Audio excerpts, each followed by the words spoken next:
The sun was melting into the horizon, bleeding streaks of gold and violet across the sky as the day surrendered to evening. Jacob wiped the sweat from his brow with the back of his sleeve, the taste of dust and cattle lingering on his tongue after a long day's work. He tugged at his gloves, leaning against the weathered fence, and let his gaze sweep over the wide, open prairie. It was the same view he had known every day of his 36 years, broad skies, endless grass, the wind carrying the faint smell of hay and horses. But tonight, something shifted in the corner of his sight, something not belonging to the land. At first he thought it was the trick of the dying light, a shadow moving where it shouldn't. Then it staggered, stumbled, and collapsed against the fence not 30 yards from him. Jacob's heart kicked in his chest. Without thinking, he vaulted the fence and ran, his boots striking the earth hard. She was a woman, though at first glance she looked more like a ghost torn out of the evening mist. Barefoot, her feet bloodied and raw from whatever distance she had crossed. Her dress was torn in places, hanging loose over her frame as if it had been dragged through thorns. Her hair, tangled and matted with dirt, veiled most of her face. But what struck Jacob hardest were the bruises, dark smudges blooming across her arms, her collarbone, the faint swelling on her cheek. She raised her head only slightly, her lips trembling as she forced out a whisper that stopped him in his tracks. "Don't look at me." The plea was raw, almost childlike in its desperation. It wasn't just words, it was a shield, a barrier built from years of hurt. Jacob froze, kneeling down slowly so he wouldn't tower over her. He knew better than to reach for her, even though every instinct screamed at him to help. "I'm not here to hurt you," he said, his voice low, steady, like he would to a skittish colt. He lowered himself until one knee sank into the dust, bringing his eyes closer to her level. The earth was hard beneath him, but he barely felt it. All he saw was her trembling form, her chest rising and falling as though every breath was a battle. "Don't look," she whispered again, clutching at her torn dress as if to cover herself from his gaze. Shame painted her voice, sharp and suffocating. Jacob swallowed, the silence between them loud enough to echo in his chest.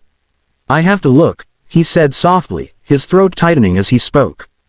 "Because someone's hurt you, and I can't turn away." Her shoulders shook at that, and for a moment he thought she might bolt, but her body was too weak to carry her anywhere.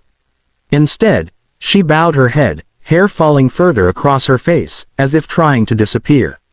Jacob shifted closer, careful, slow as sunrise. He didn't touch her yet. He wouldn't, not until she let him, but he let his presence speak. The prairie wind whistled between the fence posts, carrying the scent of earth and grass. The world seemed to hold its breath with them, the sky deepening into twilight. Jacob studied the way her hands shook, the way her lips moved like she wanted to say something but had swallowed the words too many times before.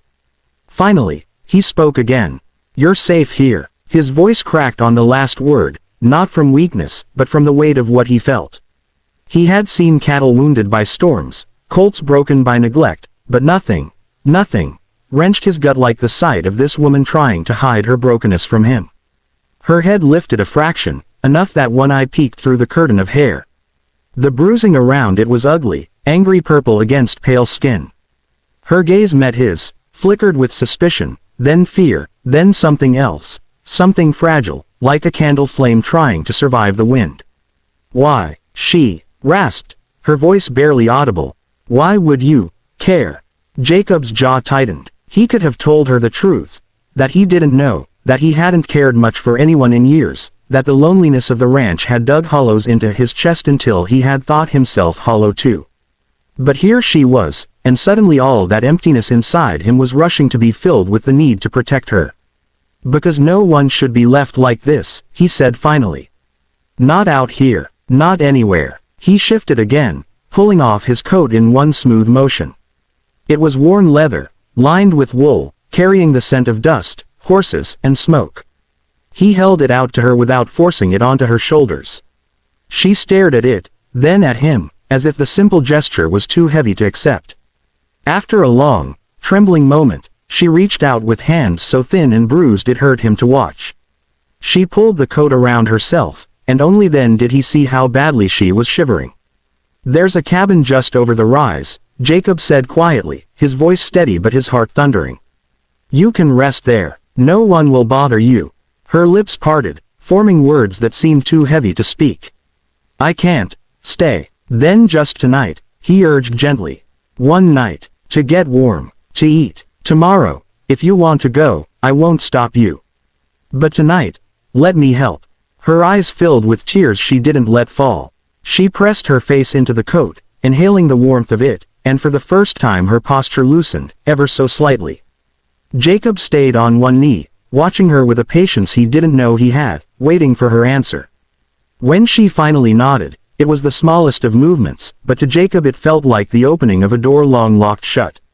He stood carefully, offering his hand, though he didn't expect her to take it. To his surprise, after a moment's hesitation, her bruised fingers slipped into his calloused palm. Her skin was ice cold, her grip weak, but it was enough. Jacob helped her to her feet, holding her steady as her knees buckled. She leaned against him, light as a feather, trembling like a leaf caught in the wind. Together, under the bleeding colors of twilight, they walked toward the cabin on the hill. Each step was slow, deliberate, but in Jacob's chest burned a fire he hadn't felt in years, the fire of a man who knew he had just found something, someone, he could never let slip away again. Rain began softly, like fingertips brushing the roof of the barn, but within minutes it was falling in sheets, drumming on the tin with a force that shook the rafters. The night air turned cool and damp, carrying the earthy smell of wet soil. Jacob had stoked a small fire in the stone hearth, crouched close to it with one arm outstretched, feeding it with kindling until the flames licked higher. The glow spread warmth through the dim cabin, throwing shadows across the rough-hewn walls. She sat wrapped in one of his old wool blankets, huddled against the fire but still shivering. Her hair clung damp to her face, her feet curled beneath her like she was trying to make herself vanish. Every few moments she glanced toward the door, as though expecting someone to come tearing through it. Jacob noticed the way her shoulders tensed at each rumble of thunder, her entire body flinching as if the storm outside was chasing her. He pretended not to watch too closely, giving her space. Instead, he busied himself at the iron kettle, pouring water into it and setting it on the fire. The scent of wood smoke filled the cabin, mingling with the faint tang of rain drifting through a crack in the window. You'll feel better once you've eaten, he said gently, breaking the silence. His voice was low, rough from years of disuse, but steady. Soup won't be much, but it's warm. Her lips parted as if to answer, but no sound came. Instead, she pulled the blanket tighter around herself, lowering her head. Don't look at me, she whispered again, barely audible over the rain. Jacob's chest tightened. Those words cut deeper than anything else she had said. They weren't just about shame. They were about fear, about being seen as something unworthy, unwanted. He leaned back on his heels, watching the flames curl in the hearth. I can't promise not to look, he said after a long silence. His voice carried a rough honesty, stripped of any gentleness he couldn't mean. But I can promise this, I won't look the way they did. That made her head jerk up slightly, her eyes flashing with suspicion, as if he had guessed too much. The bruises on her cheekbone caught the firelight, stark reminders of hands that had not been kind. She stared at him, her expression guarded, but there was a tremor of curiosity in her gaze, like a flicker of light fighting its way into the darkness. Jacob didn't push. He turned back to the fire, stirring the kettle with a wooden spoon, letting the silence stretch without pressure. He had lived most of his life with silence, it never frightened him. He could wait as long as it took. Minutes passed. The storm roared on, drowning the world outside. Slowly, the smell of broth filled the cabin, the steam rising into the air. Jacob poured it into a battered tin cup and set it gently on the small table beside her, close enough for her to reach but not so close that she'd feel cornered. She eyed it warily, then lifted it with trembling hands. Her fingers were thin, the knuckles scraped raw, but she held the cup carefully, raising it to her lips. The first sip made her flinch. It was hot, but she drank again, slower this time. Jacob watched without speaking, his heart easing slightly with every swallow she managed. When she set the cup down, her eyes were wet, though she tried to blink the tears away before he could see. Why are you doing this? She asked suddenly, her voice breaking. You don't even know me. Jacob leaned back, resting his forearms on his knees. He studied her, not with pity, but with the kind of steady calm a man learns from years of storms, both on the land and in his soul. Maybe not, but I know what it is to be broken.